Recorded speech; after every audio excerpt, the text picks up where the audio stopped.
Okay, so in the last lecture हमने question number 16 solve किया था। मैंने आपको बताया था कि there are three methods of solving this. दो मैंने आपको बताए थे। तीसरा method I want to tell you because it's the shortest method that you can have. So I will just copy the diagram here. So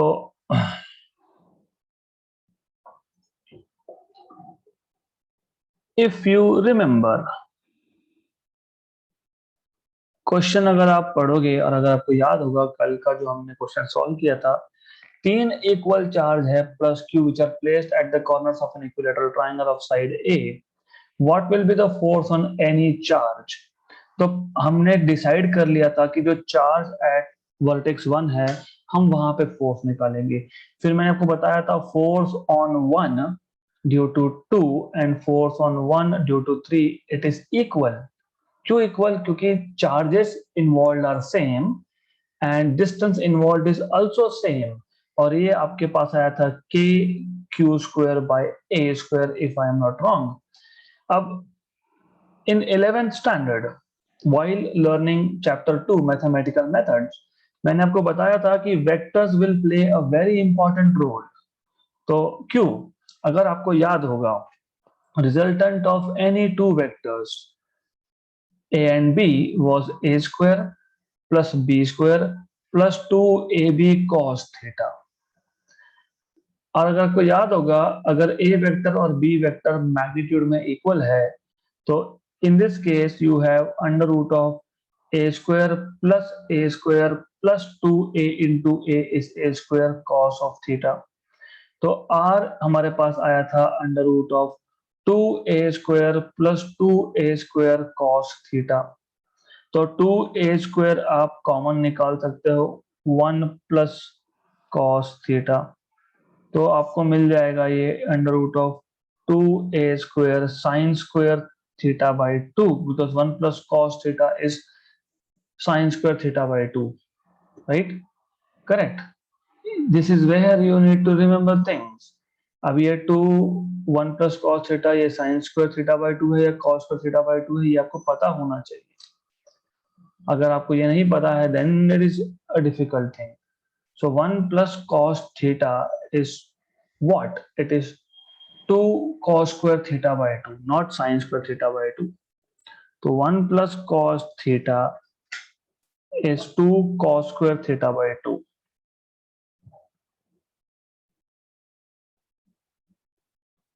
Right? Good. So this is what you are supposed to do at the first place.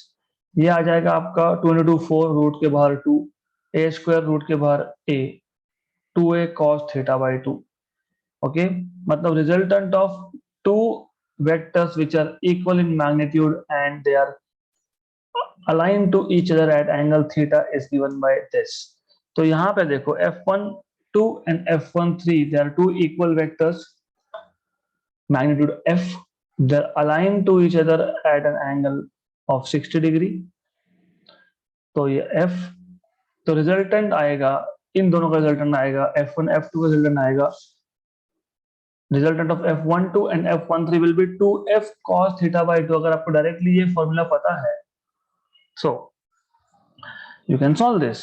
so you will have 2 into f which is k q square by a square cos of 60 by 2 that is cos 30। तो 2k q square by a square cos of 30 is root 3 by 2।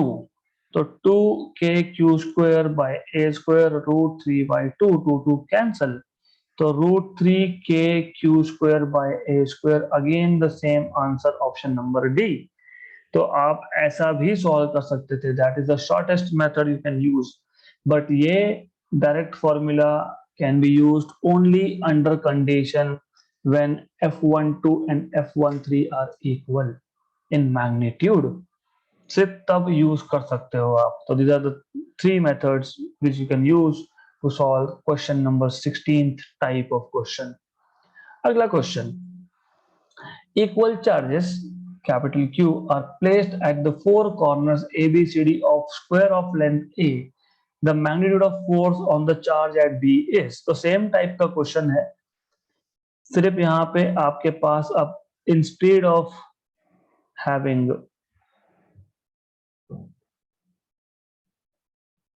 Equilateral triangle you have a square, और जो square है उसके चारों corners पे you have charges.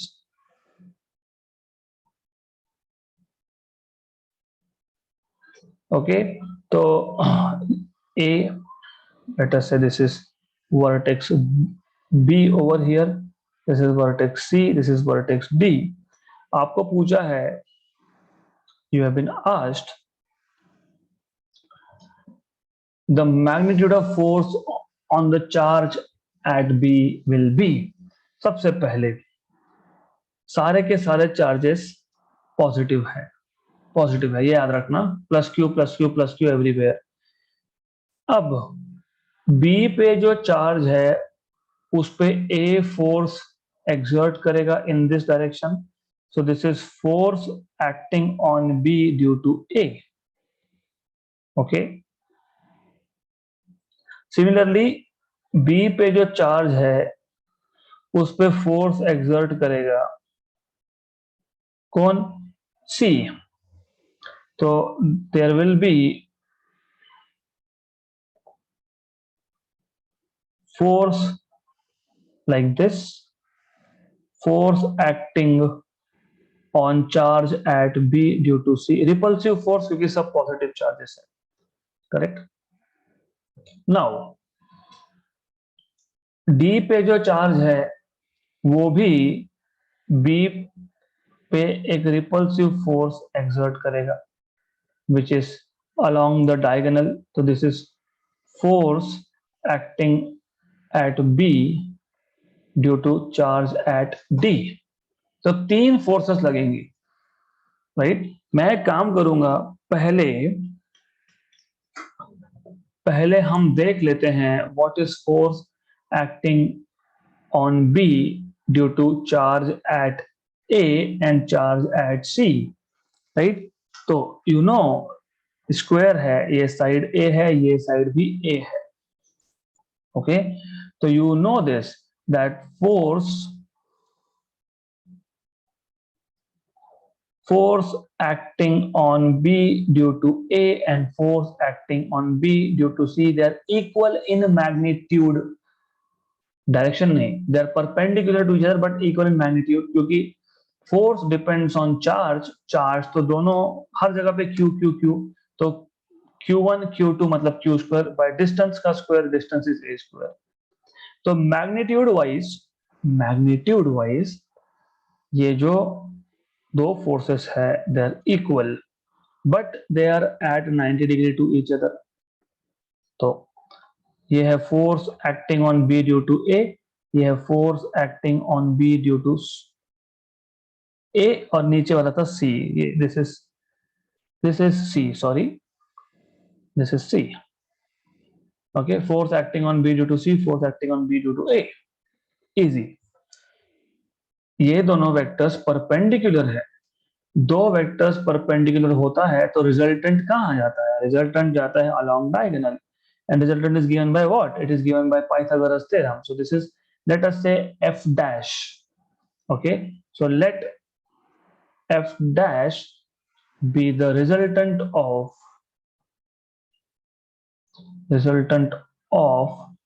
fbc and fba, therefore resultant is equal to under root of first vector square plus second vector square, इन दोनों को आपने f बोला है, okay.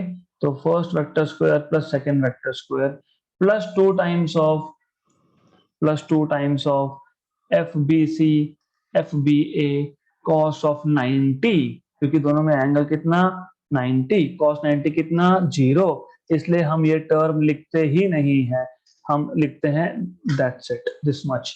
So this is equal to under root of F square plus F square, तो you have f dash is equal to under root of 2f square which is under root of 2 times of f, okay, right। फिलहाल इसको equation number 1 बोल देते हैं, under root of 2 times of f, okay.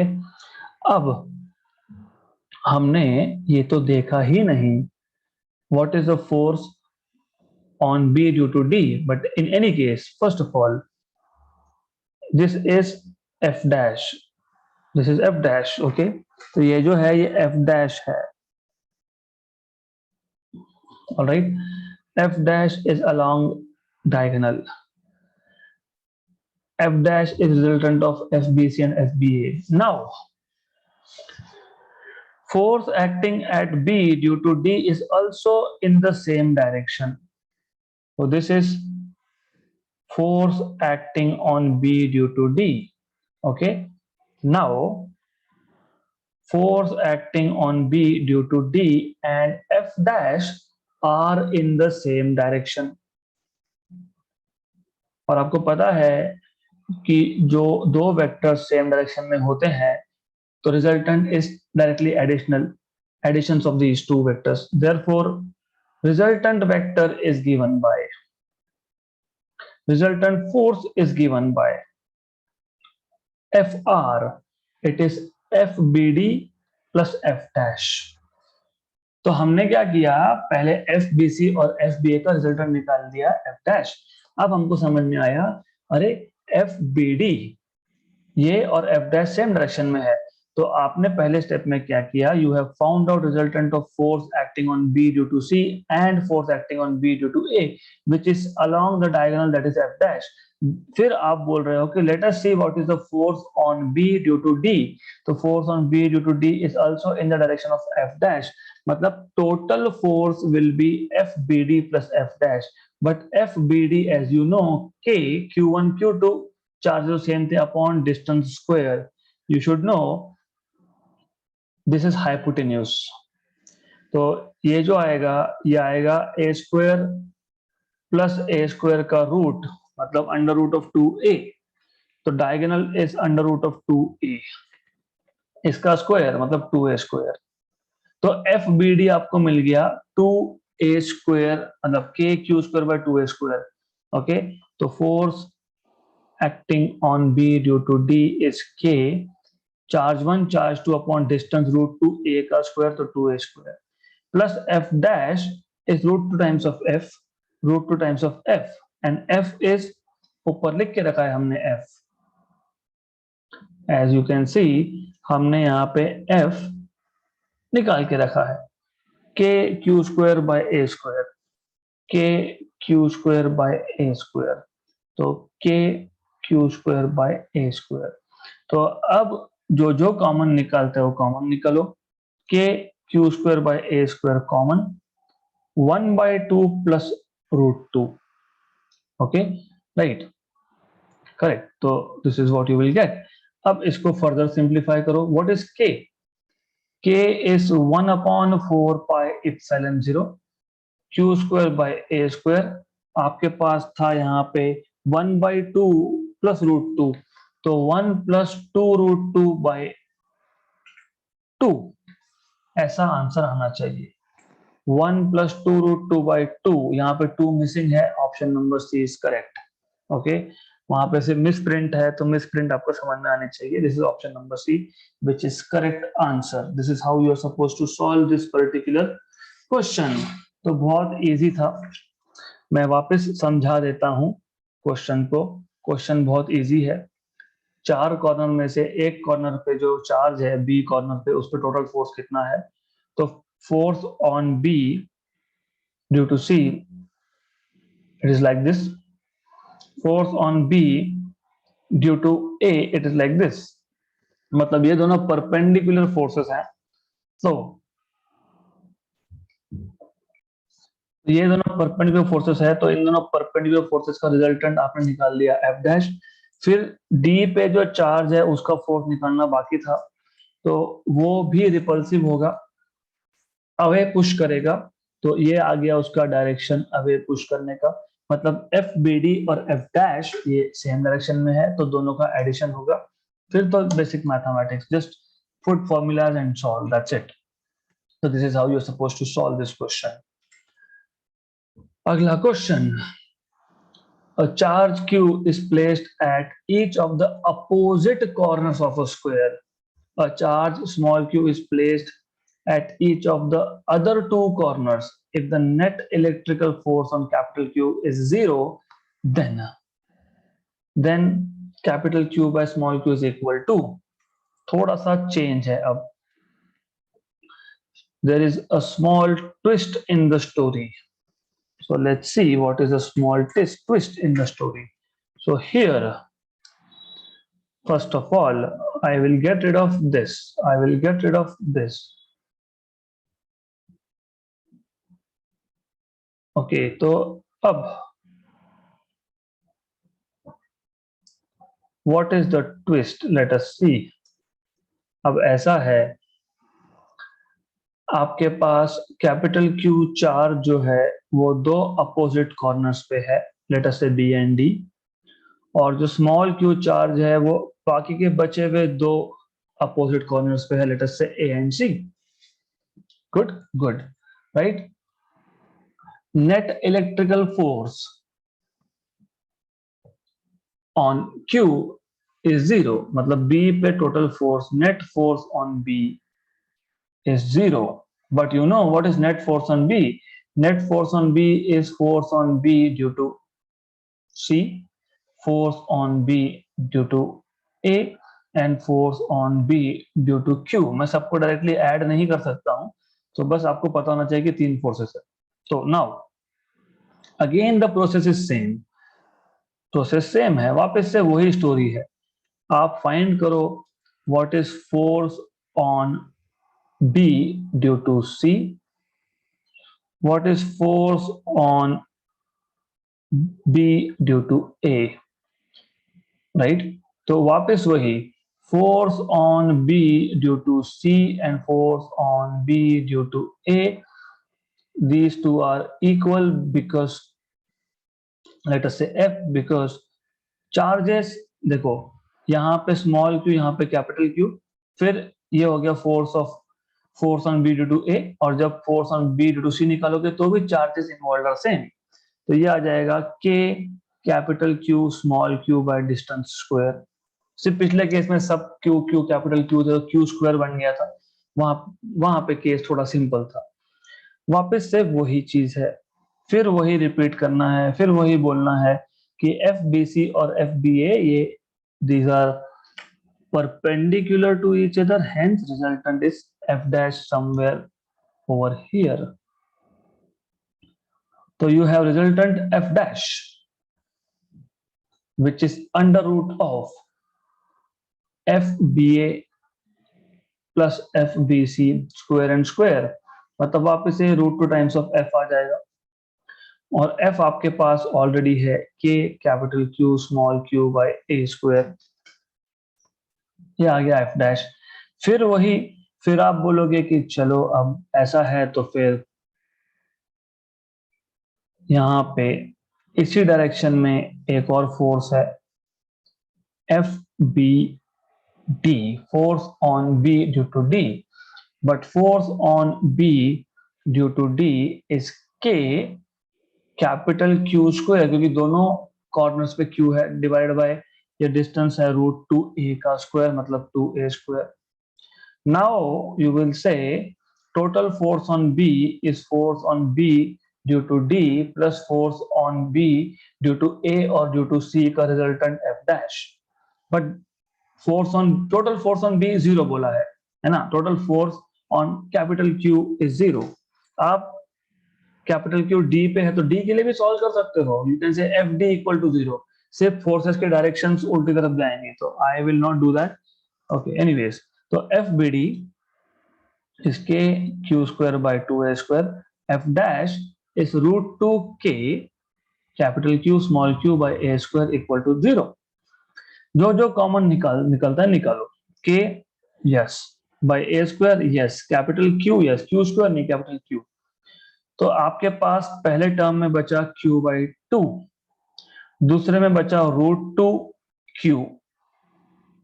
Okay, this is what you have, equal to 0. Okay, now what you can do is,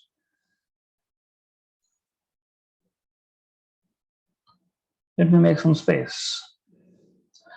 अब आप ये सारा का सारा फैक्टर यहाँ पे लाके जीरो कर सकते हो.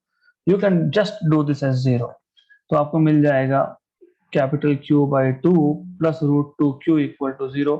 मतलब आपको मिल जाएगा capital Q by two equal to minus root two q. मतलब आपको मिल गया यहाँ से capital Q by small q minus 2 root 2. So this is what you have.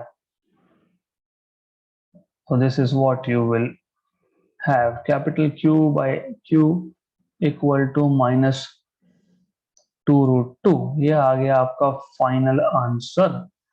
Okay, this is what you get. So simple, right?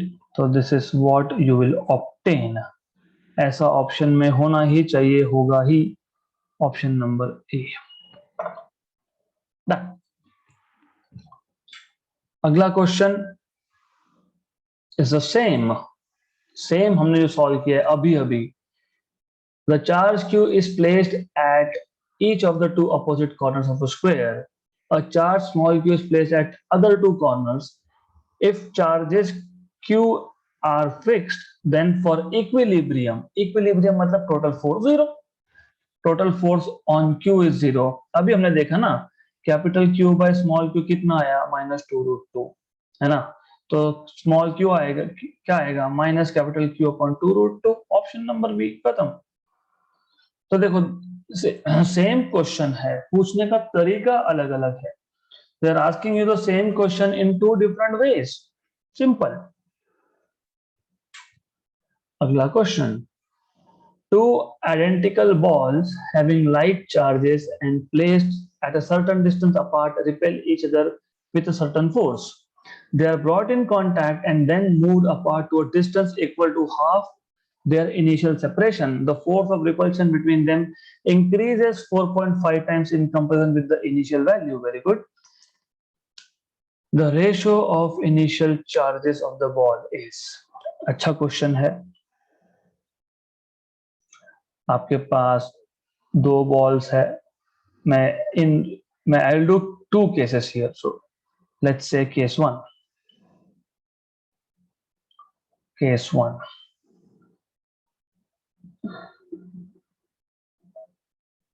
So the initial distance, let us say, is r. Initial charges is, let us say, q1 and q2. So initial force F is k q1 q2 by r square. ये case one हो गया. Case to में ऐसा है that अब आप क्या कर रहे हो, अब आप इन दो बॉल को पहले टच करोगे.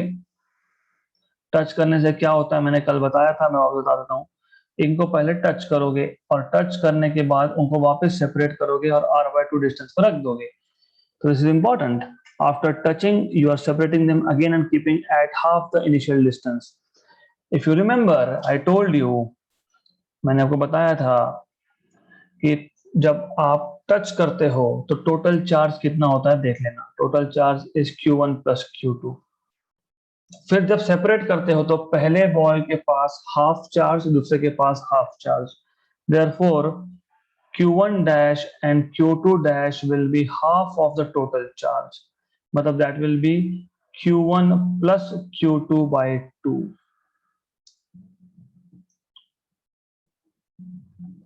ऐसा आ जाएगा, राइट. तो new force F dash will be equal to k q1 dash q2 dash upon r dash square, है ना.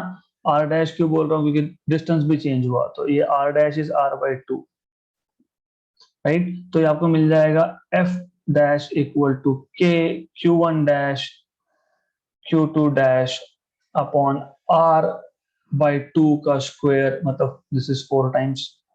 Correct. This is what you have. But according to the given condition is, क्या बोला है कि जब आपने ball को touch करके हाफ डिस्टेंस, इनिशियल के हाफ डिस्टेंस पर रख दिया था दोनों को, तो जो न्यू फोर्स है F dash, this is 4.5 times of initial force F. F dash is 4k q1 dash q2 dash upon r square. This is 4.5 and f was k q1 q2 by r square गया, k भी गया. Okay, now q1 dash, अब ये 4.5 by 4, तो वो मैं इसको वैसे रखता हूं 4. What is q1 dash? q1 dash is q1 plus q2 by 2, और q2 डैश भी क्या है, वही है q1 प्लस q2 by 2. तो q1 प्लस q2 by 2 का स्क्वायर आ जाएगा. This is square, this is 4.5 q1 q2. Okay, तो अब you can write this as 4 q1 plus q2 bracket square upon 4, क्योंकि नीचे बाई 2 था उसका square, 4.5 q1 into q2, cancel cancel, expand कर लो, q1 square plus 2 q1 q2 plus q2 square equal to 4.5 q1 q2. ओके, आपको क्या find करना है? आपको रेशियो फाइंड करना है. किसका? q1 बाई q2 का रेशियो फाइंड करना है आपको. तो उसको सॉल्व करो. You will have q1 square plus 2 q1 q2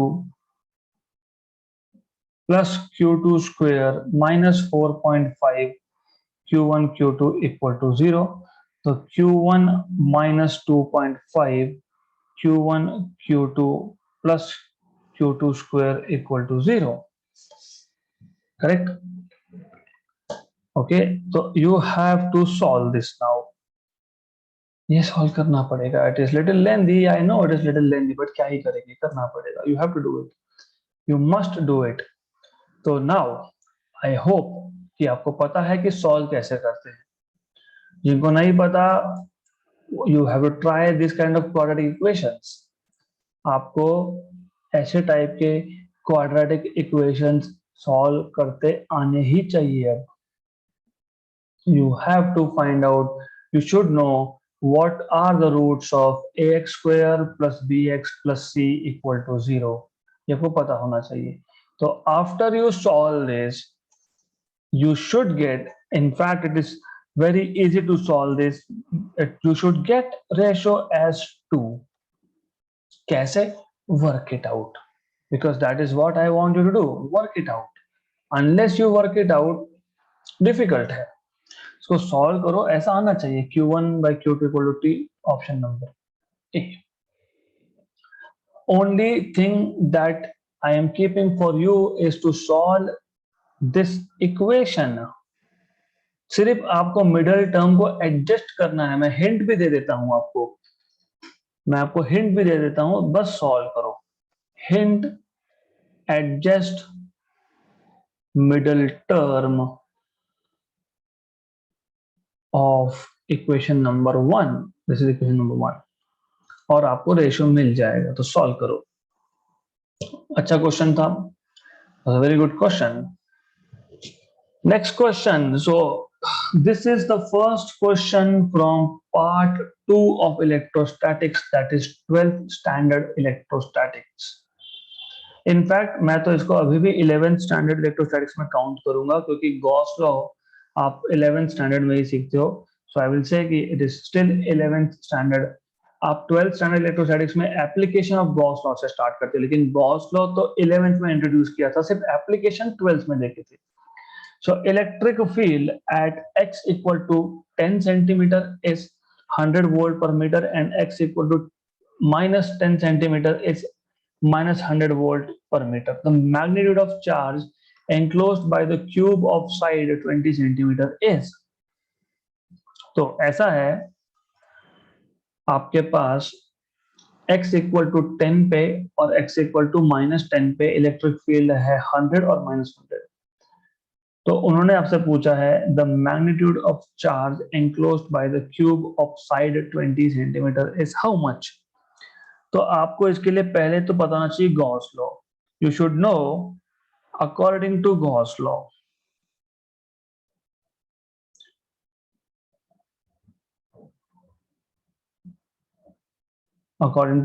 law, total flux is charge enclosed by epsilon 0, right? Total flux is charge enclosed by epsilon 0. Now ये जो diagram दिया है इसमें, ये जो फिगर दिया है इसमें क्वेश्चन आपको बहुत अच्छे से नहीं समझेगा, तो what I will do is I will draw a new diagram and I will put some markings. ये नंबर लाइन है, यहाँ पे x इक्वल टू 0 है, यहाँ पे +10 है, यहाँ पे -10 है। क्वेश्चन में क्या बोला है? क्वेश्चन में ये बोला है आपको कि x इक्वल टू 10 सेंटीमीटर पे इलेक्ट्रिक फील्ड की वैल्यू है 100 वोल्ट पर मीटर, और x इक्वल टू -10 पे भी वही है 100 वोल्ट पर मीटर। सिर्फ नेगेटिव क्यों बोला है? क्योंकि डायरेक्शन नेगेटिव है। Okay good. उसके बाद magnitude of charge enclosed bye a cube of 20 centimetre. Cube जो जिस क्यूब की बात कर रहे हैं उस क्यूब का साइड लेंथ 20 सेंटीमीटर। तो मैं वैसा क्यूब पहले ड्रॉ करता हूं, फिर मैं उस नंबर लाइन पे शिफ्ट कर दूंगा। तो just a minute, let me draw that cube first. Imagination, imagination करना यहाँ पे बहुत जरूरी है। अगर आप इमेजिन नहीं करोगे तो then it is going to be difficult, very very difficult. So you have to imagine.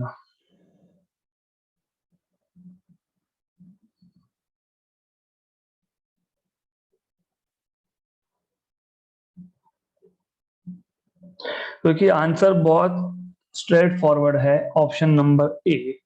सिर्फ अगर आप एक बार इमेजिन करना सीख लोगे ये चीजों को तो then it is simple, very very simple task.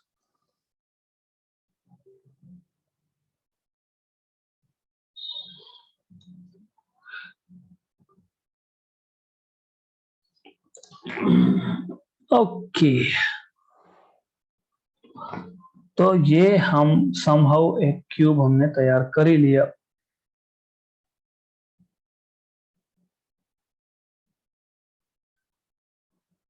So we have a cube, something like this. According to the question, ये ऐसा केस है, राइट? गुड। तो अब according to the question, electric field at x equal to 10 centimetre is 100 volt per meter and -10 centimeter is also -100 volt per meter. Okay आपको बताने की कोशिश ये है कि इलेक्ट्रिक फील्ड जो है वो x एक्सिस को पैरेलल है, मतलब electric field lines are passing like this. So electric flux is passing something like this from both the sides. So electric flux जो है वो ऐसा पास हो रहा है, okay, from both the sides.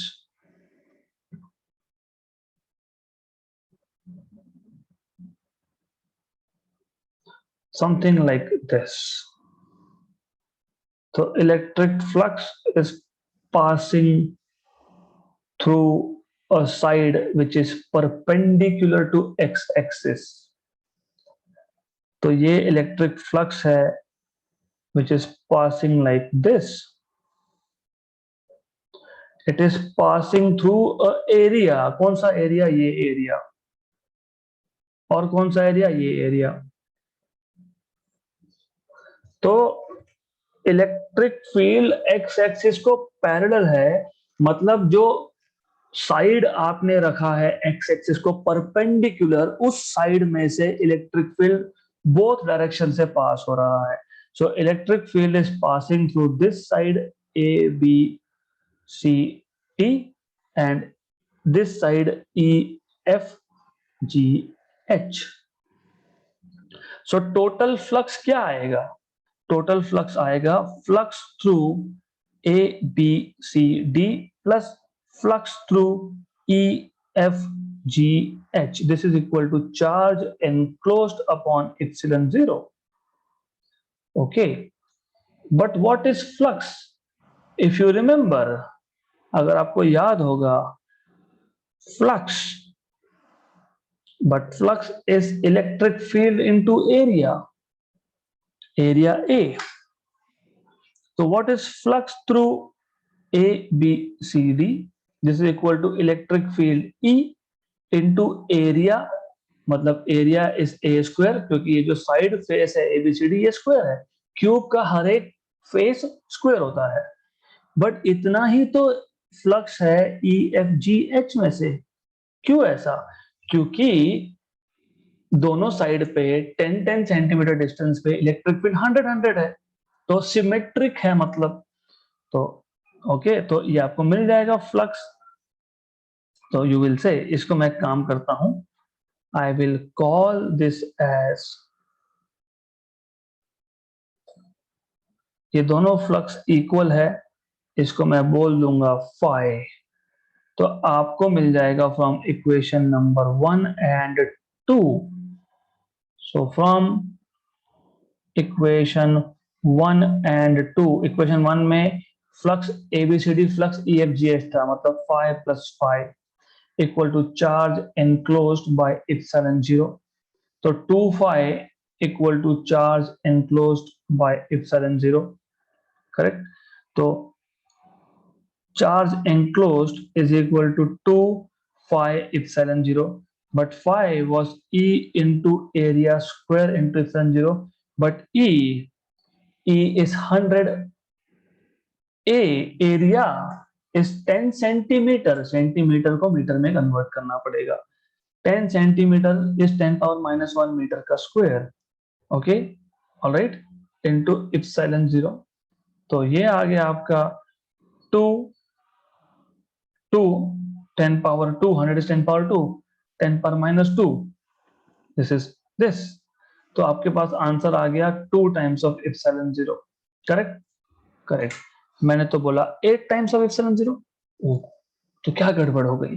तो you have to think about it. What went wrong here? What went wrong? Question अच्छे से पढ़ना चाहिए. इलेक्ट्रिक फील्ड 10 सेंटीमीटर डिस्टेंस पे दिया है, क्यूब का साइड 20 सेंटीमीटर दिया है.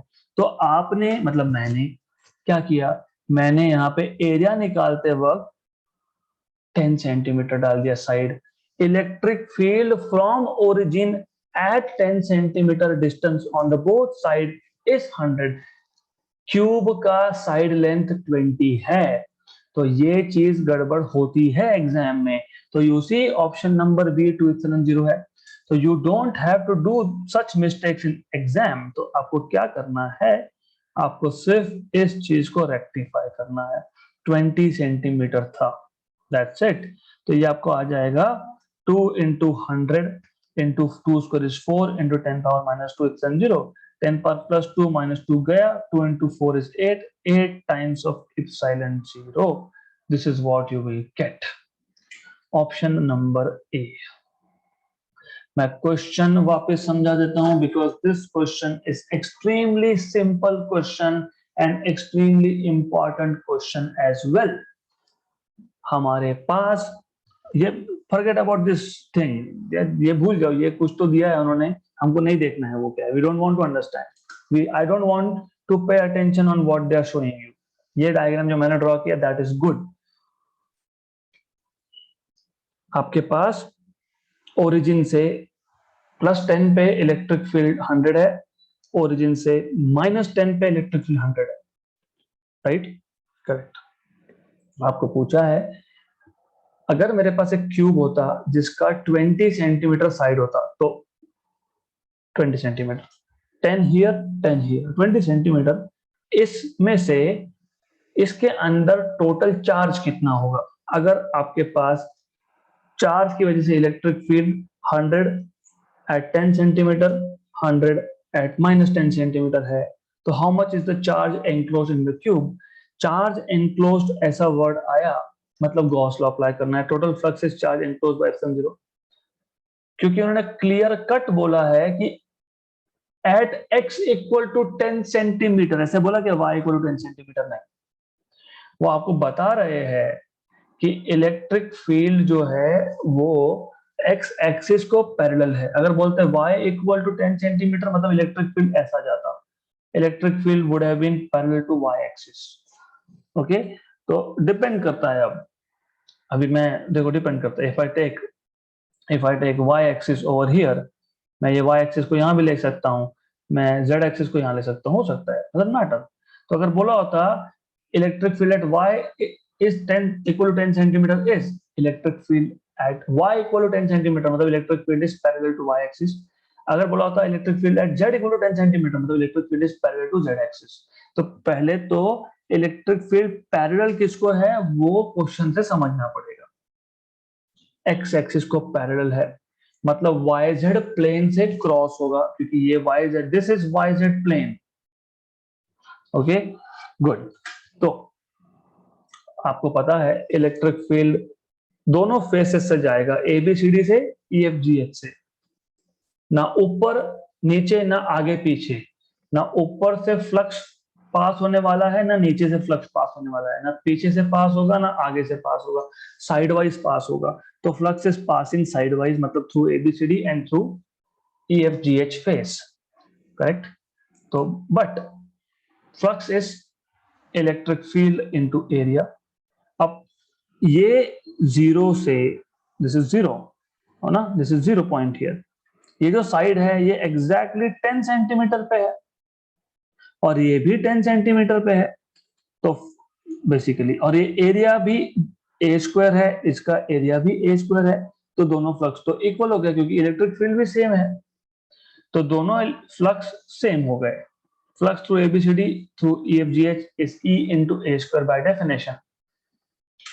तो फिर आपने क्या बोला, ठीक है, फिर टोटल फ्लक्स जाएगा phi plus phi equal to charge enclosed by epsilon zero, तो 2 phi equal to charge enclosed by epsilon zero, तो charge enclosed is 2 phi epsilon zero, but phi is E into A square। A is area of each face of cube, वहां पे 10 centimetre मत डालना, वो 20 है, side का cube का side 20 centimetre है, substitute and you have 8 epsilon 0 as the answer।